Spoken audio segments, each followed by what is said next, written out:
For our next panel, you will hear from some of the most senior deal makers in the private equity space. Now, there's a lot going on in private equity these days in terms of trends. You're seeing high valuations, questions around regulation, and even questions around the existence of the industry. So it should make for an interesting conversation. Our panel chair needs no introduction.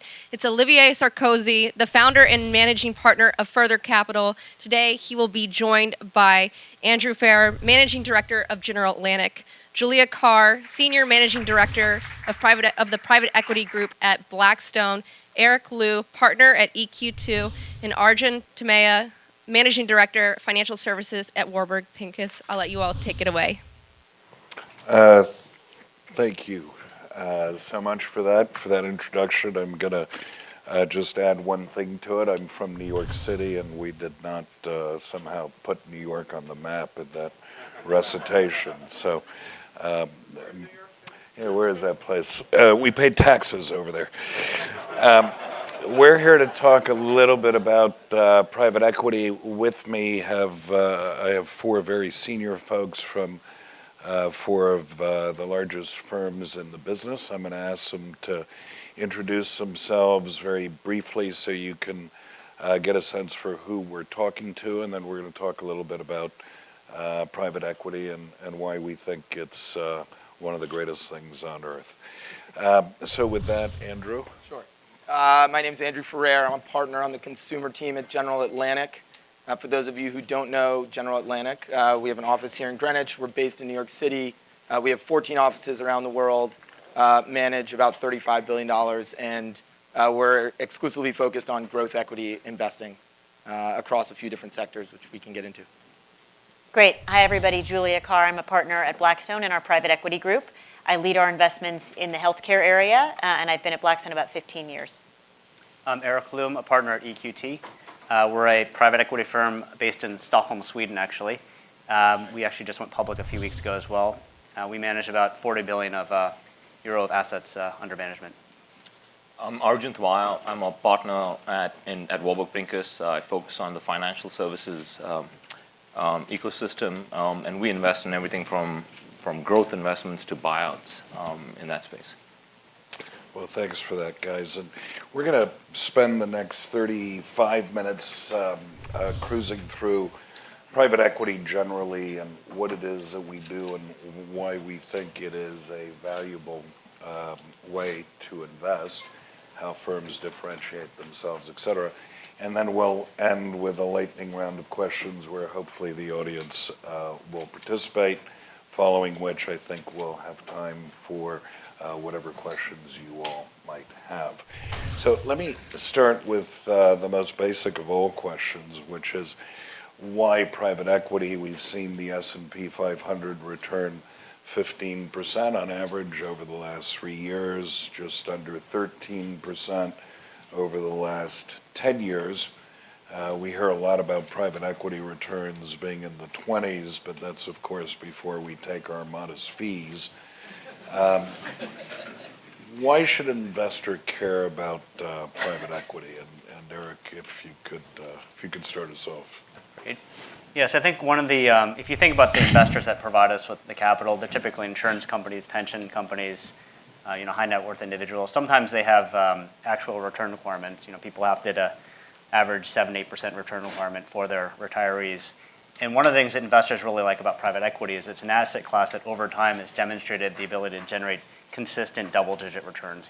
Depending on the firm, obviously, some are higher than others. But in terms of how the value is created, though, I think that's really why people care.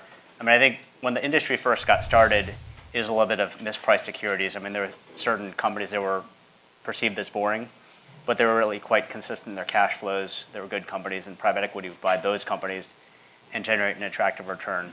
Those days are pretty much over. I think valuations are high. I think most companies are generally pretty well run. And so when you're a private equity firm, the way you can generate consistent consistent high rates of return over time really requires you to improve the value of the companies that you're acquiring. And so sometimes what you can do is, and obviously it's easier to do when you don't have to mark to market every day, you can really think about things over the long term. And so I think as private equity firms, we can upgrade management teams and boards much more efficiently. I think a second thing we can do is a lot of firms have certain capability sets or certain relationships that they can bring to those companies that they wouldn't otherwise have themselves, whether it's digital capabilities, healthcare sector knowledge, software transformation knowledge. And then the third thing is that in a private equity ownership context, you can also do a lot of accretive acquisitions to enhance the value of the companies that wouldn't be as efficient as a publicly owned company. And so I think overall, I think the returns are good when you can demonstrate the ability to add value over time to companies and make them more valuable than they would have been had you not invested. Arjun, how do you guys think about it at Warburg? I'd say the biggest advantage private equity has, our competitive advantage, is it's patient and flexible capital. So the patient helps you in that when you're building companies, we're thinking about building it for the next 5, 7 years. And we can make investments like that. We just made an investment a couple of months ago, and in sort of the strategy kickoff session, we sort of went through all the growth investments the company's going to make. And this is a business that is sort of, is somewhat market dependent. And the CEO said, well, what happens if there's a market downturn next year? What do you want me to do? Take these investments off? And we said, no, actually, what we care about is what this thing looks like in 5, 7 years. We've built a capital structure that will withstand a downturn. And we look at the free cash flow characteristics of this business. Cash flows will go down, but you'll be able to manage through it. But we care about sort of what this thing looks like at the end, which is 5, 7 years from now. So continue those investments. So that is sort of the patience that you don't get. Being public has some benefits, but being private and our form of capital gives you that that advantage where you don't have to think sort of short term, which is sort of a year or a quarter. The flexibility is also we can adapt as the market adapts. So in financial services, what we were doing in sort of in 2009, 2010 was sort of a lot of the recapitalization capital. So banks, insurance companies needed capital to sort of to survive. We were putting that capital in. Then we evolved to doing carve-outs of businesses that they decided they didn't want to do. And then we evolved to doing growth capital as sort of the markets recovered. So we had the flexibility to sort of invest, like where the blank in Scrabble. Yeah, I must say from what I've seen, the ability to be ROI focused, to not have to care about GAAP quarterly requirements has really made all the difference. And talented managers 20 years ago uniformly wanted to run a public company. Now they all uniformly want to run private equity-backed companies. Julia, how does Blackstone differentiate itself? And you've got to differentiate yourself really for two people. One is your investor base. The other is the companies that you're looking to acquire. What do you point towards in a world that's so now filled with private equity companies, whereas 10 years ago there were half a dozen of them or so? Sure. Yeah, no, look, it is competitive, as you say, and I think it's really a couple things. Eric touched on, ultimately we have to create value with the companies we buy, and so it's about what are we going to do with the companies we own, how can we leverage, and what resources do we have at Blackstone to help make those companies better. And for us, the biggest single driver of returns is actually operational improvement and operational intervention at our companies. And that could mean anything from investing for growth, where in a public company context, the management teams couldn't invest that capital on a quarter-to-quarter basis to drive, the growth of a new business line. Whether it's funding acquisitions, whether it's actually getting better at productivity and efficiency such that you can actually make more and therefore sell more of your product. Whether it's actually investing capital in building new facilities, which is something that we often do with our companies. But we have a whole team at Blackstone that we think are real water walkers in their respective functional areas who help our companies as a free resource to our companies. And so that for us is the single biggest way that we add value. I think also just scale. So we've got a very large fund. And so we can be a single counterparty to whether it be a corporate who's selling a business or selling a partial stake in a business. In a case of, say, a Thomson Reuters, for example, where we were talking about a $20 billion deal, where we were the single point counterparty in that, and so the trust in a very complex situation, is just very important, and the ability to move very quickly, and so the scale and the experience, frankly, with corporate partnerships and the ability to structure things that are complex, that have high degree of sensitivity, and to do that in a way that preserves the reputation and the business, the ongoing business that those corporates have. I think those are really the most important things. I think finally, just the benefit of being at Blackstone is we have a number of other businesses, a number of other alternative asset classes that can be actually also quite helpful. So real estate, we've got the leading real estate private equity business at Blackstone, and having that as someone who can actually, most of the companies we're buying large global companies, most of them own real estate. And so to be able to help them with their real estate, for example, or to actually get value out of that real estate in a different way. Those are things that we bring to the table as well that help also create more value for our companies. I'm jealous. Andrew? Yeah, I think General Atlantic defines itself by growth. And so what differentiates us is every thesis we have is a growth-driven thesis. The median growth rate in our portfolio is 30%, which obviously means half of the companies have even higher growth rates. If you disaggregate our returns, 3/4 comes from top-line growth. And so we're not big users of leverage. We don't underwrite multiple expansion generally, and we're not squeezing a bunch of margin out of these companies. It's really a growth-based thesis, profitable companies for the most part, and trying to back the best businesses we can find. And really help them for that next leg of growth.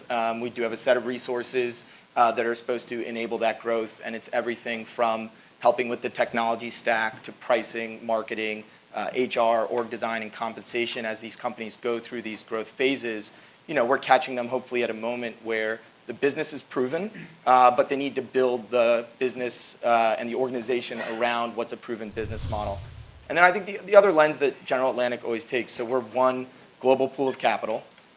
We all invest out of the same capital base across our 14 offices, and so we really try to leverage global opportunities. I do all consumer, so we'll invest in a brand that might be based in Australia, but has growth opportunities in the US and Europe and China, and we'll connect the dots for them around the globe as they're looking to take over in these different markets and gain market share.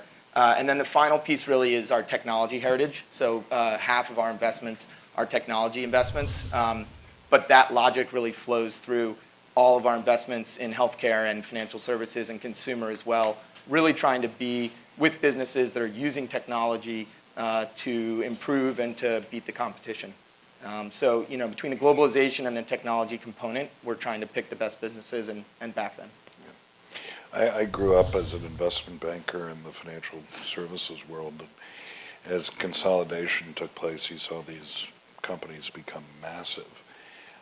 The entrepreneurialism at those companies just got killed, and what's really impressed me about all of your firms is how big you've become, and yet how entrepreneurial you manage to remain. And I think it's really the critical difference that's allowed you to be so successful. Talk a little bit about the environment. Obviously, from a valuation perspective, it's about as goofy as it's gotten in a while. We promise, for the most part, 20% returns gross to our investors. Is that still the case in this valuation environment? Are we as an industry still really targeting 20%? And if so, how are we going to get there given what the entry prices look like? Arjun, how do you think about that? Yeah, when we look at, for our investments, I think it's because we're doing growth to buyout, so we're looking at a return spectrum for our investments, where some things are sort of lower than 20% and some things are higher. We also have the benefit of one fund which we're doing, energy, financial services, technology, and business services around the world. So we it's flexible capital and it's dynamic, and we move capital towards where the opportunity is. So there's some areas we pull back from when the opportunity set isn't there. But for individual investments, for lower risk investments, the returns would be sort of in the high teens. For higher risk stuff, it's higher, but we're trying to still build a portfolio that has a 20% return. But we pivot our capital based on where the opportunities are. Eric, that's the case at your shop too? Yeah, I said as Arjun said, I think the thing we think about is the risk-reward spectrum. So there could be two deals that on a piece of paper look like they have a 20% return, but the reality is one of them, maybe there's no downside at all. The other one has to achieve a bunch of things in order to get to that return. And so you have to every time calibrate. But the reality is, it's funny, you spend so much time when you're looking at an investment. Is this 19%? Is it 21%?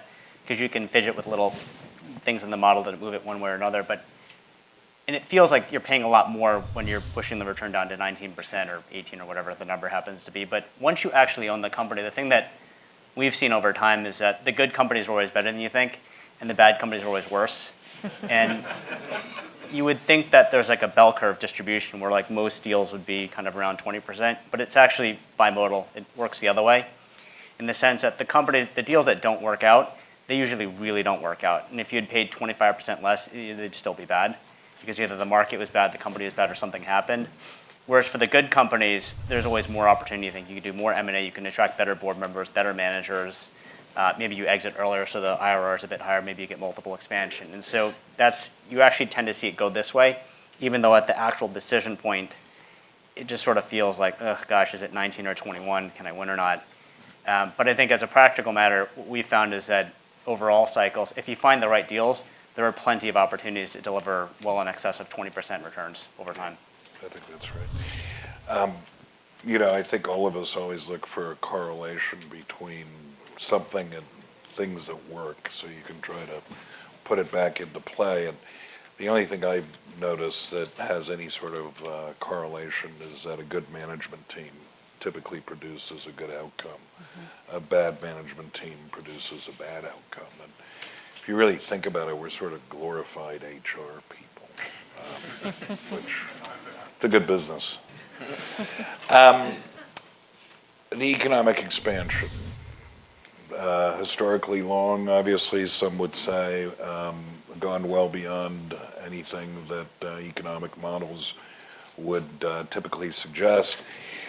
When you're buying companies today and you're trying to generate that 20% return, are you building in a de facto recessionary environment? How do you think about that in the context of having to achieve these returns? Julia, you're in healthcare. That's sort of recession-proof. Yeah, I mean, nothing I think is recession-proof. I think it's about how does the recession impact, your specific business. I think certainly we've been spending a lot of time, we were talking about this earlier, on pharma services as an example, and tech-enabled services that enable pharma companies to actually dramatically shorten the time of their clinical trials and also dramatically reduce the cost, right? So something like that as a business model, which is a relatively small expense that a pharma company is spending for massive ROI, you feel pretty good about that kind of a trade over a long period of time. And pharma R&D budgets generally have been definitely not recession-proof, but much less sensitive to downturns than, say, industrial companies, right? So I think at the core, we try to be thoughtful about how is a downturn going to impact our specific business that we're looking at? We try to look forensically back as many cycles as we possibly can, and to the extent that it's a newer business, we can look overall at the underlying end market to try to understand what happened in prior downturns. And then I think certainly folks, I'm sure we all have somewhat different views around what this next downturn will look like. I'm sure we all are thinking sometime here in the next few years there's going to be a downturn. It's a question of what kind of downturn. Are some sectors going to be disproportionately affected versus others? And what does that mean ultimately for the specific company that you're looking at? So healthcare, yes, generally tends to be a more defensive industry than more cyclical ones. But it's really about the specifics of that business and fundamentally what value are you providing, and to the extent that your underlying end customers are under any sort of financial stress, if you're actually providing an ROI for them, then perhaps you're more protected than than other parts of that sector. Andrew, how do you guys think of your growth bias? Yeah, I think first of all it's from a portfolio management standpoint. So we're taking liquidity all the time. Last year, while we invested $4.5 billion of new equity out the door, we took $5 billion of liquidity.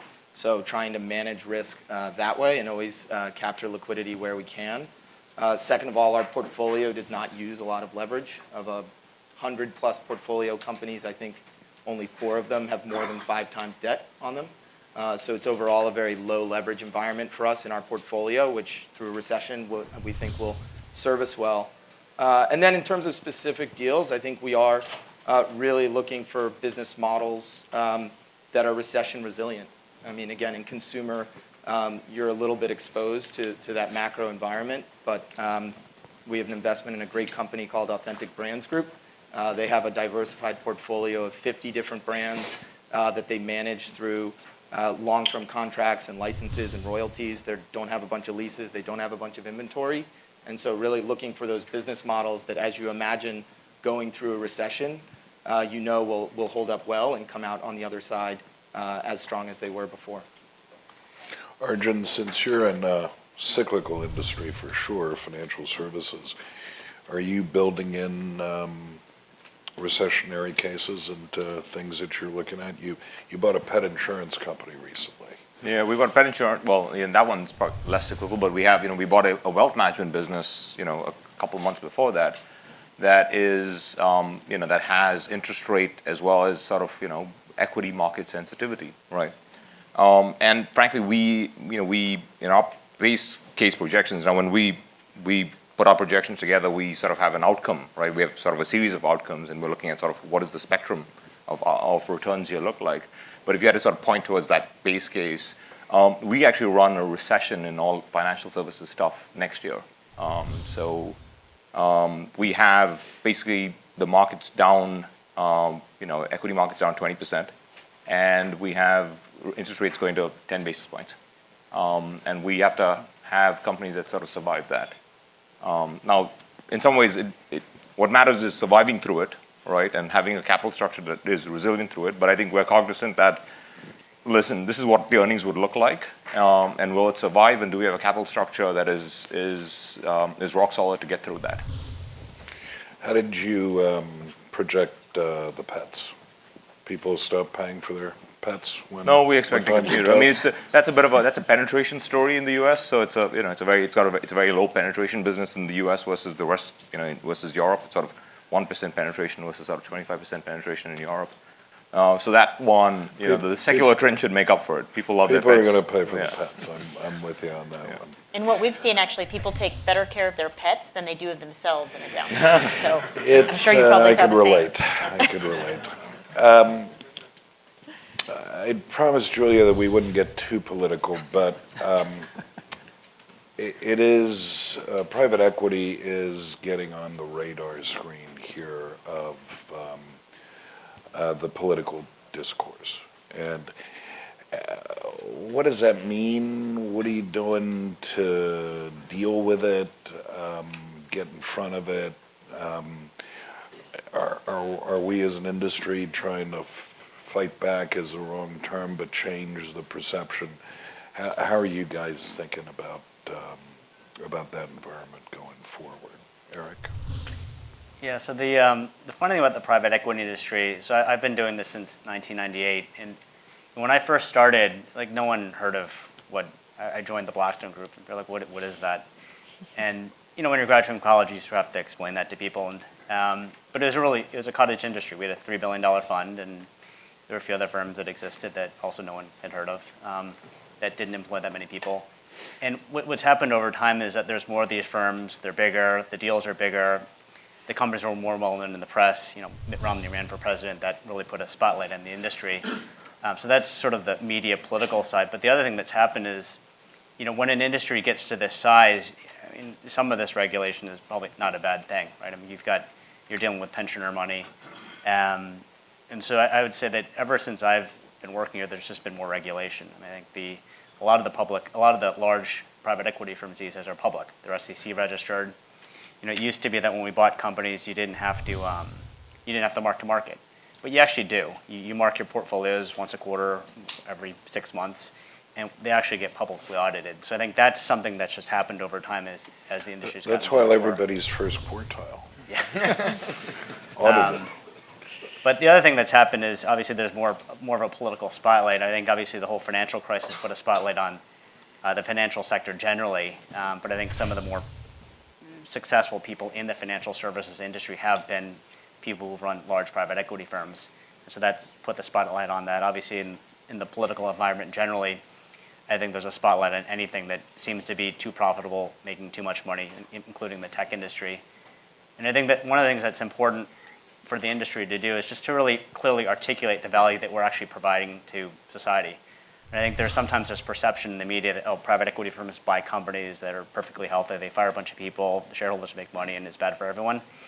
And they realize that's not really how most deals, the vast majority of deals don't look like that. The industry is too competitive, the US economy is too vibrant for you to have companies sitting around where, well, these people aren't doing anything. If we didn't have them, the company would be much more profitable. I mean, the most private equity deals that are done that are really successful deals are where you're growing the company, you're making it more profitable, you're hiring more people. And so I think one of the things that our firm does that we track every year is annual growth in revenue, annual growth in profit, annual growth in headcount at our portfolio companies. And I think over time we've generated 10+% growth in each of those metrics over time across our companies. And that's obviously, well, EQD is a Swedish firm. Sweden's a socialist country. They don't really like things that are profitable. And so that's always been in our DNA. But I think for us, it's really important that we're doing things that are good and that we let people know the benefits of what we're doing. And I think in the US, I think that's something that the industry has to do a bit better job of as well. Yeah.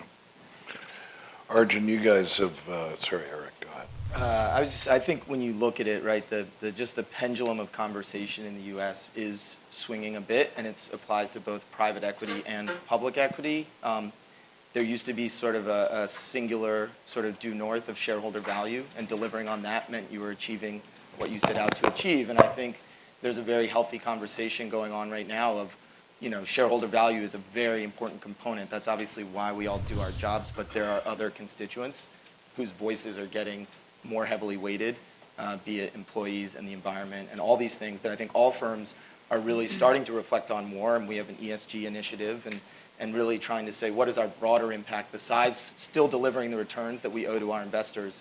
What do we owe to the environment and employees and other constituents? And I think, you know, it's kind of swinging that way right now in the U.S., which is probably a good thing. Arjun, you guys have stayed a partnership and stayed below the radar screen as a result. How do you react to being called, you know, the evil private equity capitalists or whatever the latest vitriol is? Yeah, I mean, I think, you know, so far we've actually benefited from, I think, a lower profile just because we've stayed, you know, private.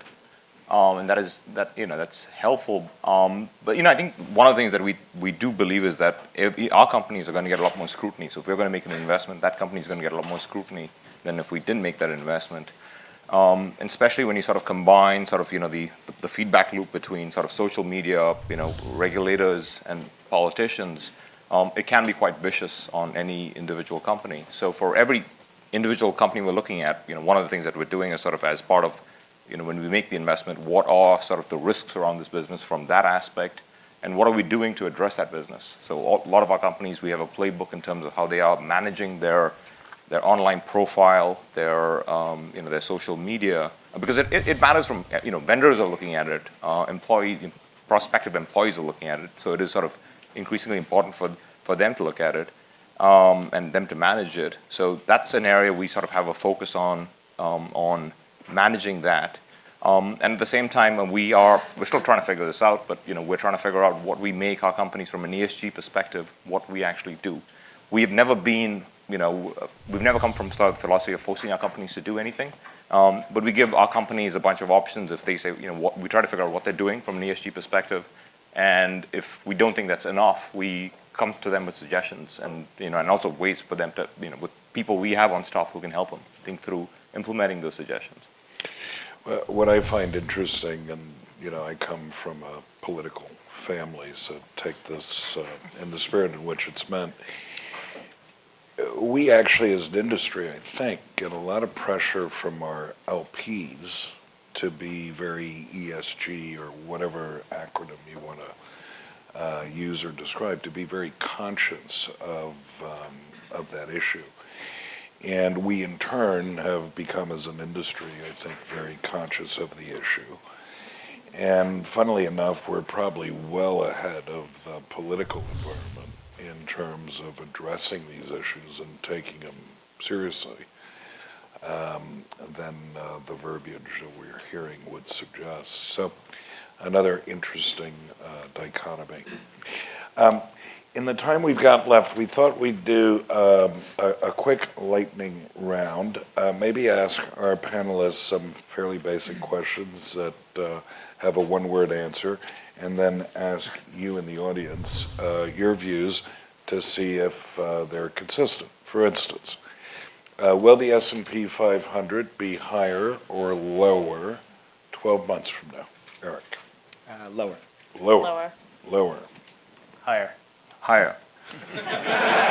In the room, those who think lower? I guess the hires have it. We are a room of optimists. Actually, I would have been higher too. I just raised my hand anyway.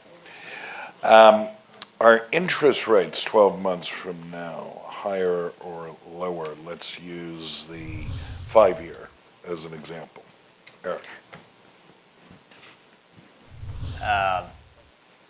Flat. Flat. Andrew? Andrew? Lower. Lower? Lower. Flat. Flat or lower? I mean, I don't remember that being mentioned. That wasn't an option. It was higher or lower. There's always option C. in the audience, lower? Lower 12 months from now. Flat? Higher? Nobody believes in inflation anymore. It's really kind of amazing. Trade wars, do they intensify or relax over the next 12 months, Andrew? Relax. Relax. Relax. Both. They intensify and relax. So it'll You can't have it oscillate. both ways. It'll oscillate. Huh? In the audience, we think it relaxes. I think people think it intensifies. We're sort of 50-50. All right, last question, and then we'll go to questions from the audience. Is the United States still the preeminent global power it was 5 years ago? Andrew? No, not to the same degree. Yes. Yes. Versus 5 years, yes. 10 years ago? No. No. Okay. In the audience, U.S. still the preeminent global power it was 5 years ago? A lot of people sort of think so, but it's obviously changing. If anybody's taken that fundraising run in Asia where you start at the top and you go down south, you hit 10 cities, it makes JFK look like the third world. Sorry, JFK is the third world. We have exactly 5 minutes, which means I did my job properly. Thank you very much. For audience questions, if there are any. Please. There are a lot more assets or investments coming into private equity, whether it be family office, direct investors, and even sometimes activist and publicly traded stuff. They're going to give you a microphone. I'm just wondering if you've had to change your approach to potential targets based on either direct investors, single or multifamily offices, or even public activists coming into similar opportunities. Julia, do you want to try answering that one? Yeah, I mean, I think the activist trend, certainly in particular, has been a major one across, the public markets, and I think it's certainly catalyzed situations in a different way. I think the backdrop to that has been, the public market environment has been pretty challenging for private equity investors, given, valuations, and so we've done relatively less of public to private and relatively more of large corporate partnerships, private situations, and so while it's been a factor, I can't say necessarily that it's resulted in us doing more of public to privates. I think in general, as we've all talked about, the environment's just gotten more competitive in terms of, the different types, of funds, the number of funds, the amount of capital going after attractive private equity-like situations. And so differentiating ourselves, bringing something different to the table in terms of what we can actually do with the companies to create value, I think, that competitive intensity, has played out and will continue to play out. And that's really where we're focused, is on any single company that we're looking at investing in. What are we going to do differently with the company? How are we going to grow the company, essentially? And I think several of us have sort of echoed that point in different ways. Please, sir. Thank you. I think private equity has gotten some good press. No, please. I think private equity has gotten some good press because of the success of Yale's endowment model and how Swedenson's project has been so successful. Is it still true that the endowment model is helping you guys, or their returns are a little bit depressed from the success of 10 years ago? Does that matter to you? Have you seen it? I want to read the press you're reading. Yeah. I missed that one. Eric, how do you answer that? Yeah, I think, so Yale's obviously gotten good press for having a long-term kind of above market. I think that positive press is generally applied to alternative assets as a category. I'm not sure that's related to private equity specifically. I think some of that may be more hedge fund type thing. I think private equity in the media has not generally gotten good press in the U.S. It's interesting because I think if you ask the most vocal critics of it, what is private equity? They would have absolutely no coherent answer to that. It's just like this evil mass thing over here. When we're running money for the same people that Fidelity is running money for, or anybody else for that token. So it is time, in my view, for private equity to start making a much more concerted effort to educate people on who the heck we are and what it is that we do. Because I think a lot of the animosity comes from a lack of understanding or knowledge. There was a question over there. We've had some discussion in the last couple of days about how much more of the investable world is now private versus public. And people who are participants in defined contribution plans have little or no access to the private investing that you guys do. And it's very consistent with what you just said, Oliver, is the reputation of private equity, I think, has to rise. But I'd be interested in knowing, what are you doing to try to get into the world of defined contribution plans? And will that be part and parcel, perhaps, of also trying to raise the reputation and help people understand the good that it does in the creation of wealth?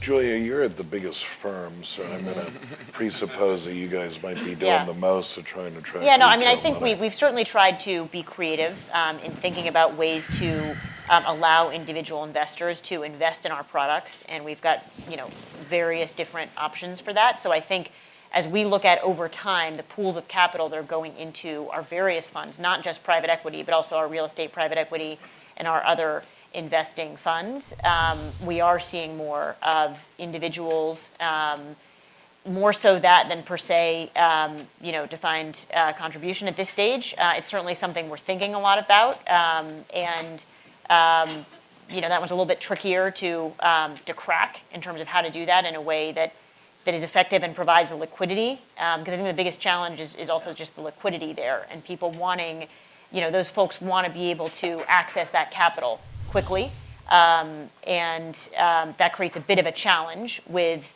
the way we invest and the time period over which we invest. One last question, please. So private equity isn't pirate equity, right? I look at the stage up there. I look at the stage up there, and I think of Pirates. Olivier with an eye patch on, and Arjun with a cutlass swinging around. You talked about coordination among the industry, getting together to change that perception, not only in Washington, D.C., but also in the popular press. What efforts are you taking across your firms to get that message out to both the popular press as well as D.C.? I took the eye patch off.